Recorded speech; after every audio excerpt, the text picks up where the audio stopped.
Good morning. This is from Ayu Care and Heart Care Center. Myself Dr. JB माने. आज हम यहाँ एक पेशेंट एडमिट है. पेशेंट बेलगाम से. कहाँ से आप? बेलगाम. बेलगाम से. बेलगाम. बेलगाम से है पेशेंट को कंप्लेंट क्या था? क्रोनिक लॉस ऑफ अपेटाइट था.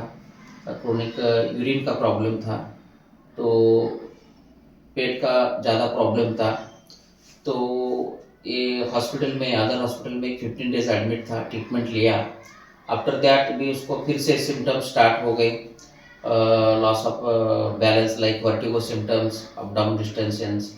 बाद में उनको वीकनेस, ट्रेवलिंग सिम्टम्स लाइक. तो उनके एक फ्रेंड ने उसको एडवाइस किया. तो यहाँ पेशेंट हमारे पास आ गया. तो जब भी आया तभी सिम्टम्स उसका ज़्यादा थे. तभी आए तब क्या क्या तकलीफ थी आपको? एक्चुअली मैं जब भी यहाँ पे आया तभी मुझे वर्टिगो, वीकनेस था, स्टमक इश्यूज थे और चक्कर वगैरह बहुत सारे ऐसे आ रहे थे. लेकिन जैसे ही मैं यहाँ पे आया वैसे मुझे एक दिन में मुझे थोड़ा बहुत क्योर हो गया. अभी मैं फिलहाल के लिए क्योर हूँ. अभी कितना 5th डे है तो आप आज ऐसा मेरा फील fifth कर रहे है. हैं? आज थोड़ा बहुत बेटर फील कर रहा हूँ. बेटर कितना Better परसेंट feel. कम लग रहा है आपको? मुझे कम से कम एक 70% बेटर फील कर रहा हूँ. 70%. That's why we here investigated this patient. जब ये उसको इन्वेस्टिगेशन करके डायग्नोसिस किया तो it is chronic pancreatitis with hepatitis and renal dysfunctions. इसका diagnosis hepatorenal dysfunctions with chronic pancreatitis. History में उनको इंटरमिटेंट थोड़ा एडिक्शन था, हैबिट था. अब उसके पश्चात अभी तो 3-4 साल से उसको तकलीफ नहीं है. वो सब एडिक्शन सब बंद है. फिर भी उसको सिम्टम्स थोड़ा ज़्यादा था. तो उसको ट्रेस बन गया. ट्रेस के बाद में उसको एंग्जाइटी बन गई. एंग्जाइटी के बाद में आईबीएस बैठा. ये सब क्रोनिक डिसीज के साथ जब आईबीएस बैठता है तब ट्रेस बनता है.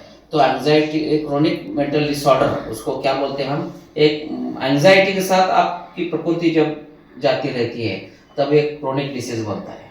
तो इस डिसीज को हम एडवाइस किया 2 पार्ट में. हम एक्यूट फेज में क्रोनिक पैंक्रेटाइटिस, सीरम अमाइलेज बढ़ा था इसका.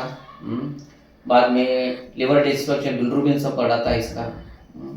बाद में इसका रिनल में क्रिएटिन कितना था आपका? 2.3 था. क्रिएटिन बढ़ा था. ये सब यूरिन का रेड यूरिन जाता था, प्रॉब्लम था, ऑब्स्ट्रक्शन होता था. ये सब सिम्टम्स के साथ जब पेशेंट एक बहुत दिन से उसको तकलीफ था, एडमिट भी थे आप. हाँ, तब उसके बाद भी उसको रिलीफ थोड़ा मिला. फिर से सिम्टम स्टार्ट हो गए. ऐसे होने से उसको क्रोनिक एंग्जाइटी, ट्रेस ये सब मिल गए. तो हम डिवाइडेशन इसको 2 ट्रीटमेंट नहीं किया. हम उसको बेटर एडवाइस फॉर पंचकर्मा, उसको सिस्टमेटिक पंचकर्मा करते हैं. तो उसके पहला हम थोड़ा एंटीबायोटिक्स दे के बॉडी को रिवर्स करने के लिए जो अंदर का जो क्रोनिक डिसीज में इन्फेक्शन के वजह से उसको तकलीफ था वो कंट्रोल करने के थोड़ा एंटीबायोटिक्स कोर्स किया. बाद में उसको डिटॉक्स करने के लिए पंचकर्मा ट्रीटमेंट 10 डेज करी. तर आज बस्ती बस्ती ट्रीटमेंट से उसको. कल आपका जब भी रिपोर्ट निकाला क्या क्या है आपका रिपोर्ट? कल जैसे रिपोर्ट्स निकाला तो अभी पहले से रिपोर्ट्स अभी थोड़े नॉर्मल है. जैसे नॉर्मल है. बिलिरुबिन का हो गया, प्रोटीन का हो गया. हाँ. और इसका क्रिएटिन का हो गया. अच्छा. हाँ, सीरम अमाइलेज. सीबीसी का भी हो गया, सीरम अमाइलेज का भी हो गया. यस. इसका जो कुछ भी रिपोर्ट था 50 डेज में रिवर्स हो गया. This is what we can say. It is the case of chronic pancreatitis with acute hepatorenal dysfunctions. तो पेशेंट को अल्टरनेट मेडिसिन मीन्स आयुर्वेदिक में पंचकर्मा जैसे ट्रीटमेंट के साथ उसको एंटीबायोटिक के साथ जब भी हम पेशेंट को ट्रीटमेंट दिया तो पेशेंट इज फीलिंग बेटर. आज उसको कुछ पेट में प्रॉब्लम नहीं, भूख भी लग रही है उसको, चक्कर कम है, वीकनेस कम है. आज आराम से बैठ रहे. पहला दिन आने के बाद बैठने को भी नहीं होता, पाल्पिटेशन वगैरह रहता था, एंग्जाइटी सिम्टम्स बहुत उसमें दिखने को मिलते थे. मल्टी पर्सनैलिटी लाइक सिम्टम्स थे उसको. तो आज patient is feeling better. We are giving the good treatments. अभी इसको 10 डेज का पंचकर्मा एडवाइस किया. 5 डेज का ट्रीटमेंट हो गया. अभी 5 डेज उसको हम पंचकर्मा डिटॉक्स करेंगे. बाद में आफ्टर 5 डेज के बाद उसको हम लाइफस्टाइल में उसको कन्वर्ट करेंगे. ट्रेस कंट्रोल करने के लिए योगा, प्राणायाम और स्ट्रेस मैनेजमेंट के कोर्स उसको अभी लगे हैं. 7 to 8 o'clock मॉर्निंग उसको सब सिखाते हैं. बाद में उसको अभी पंचकर्म का ट्रीटमेंट करने के बाद उसको डाइट प्रॉपर देते हैं.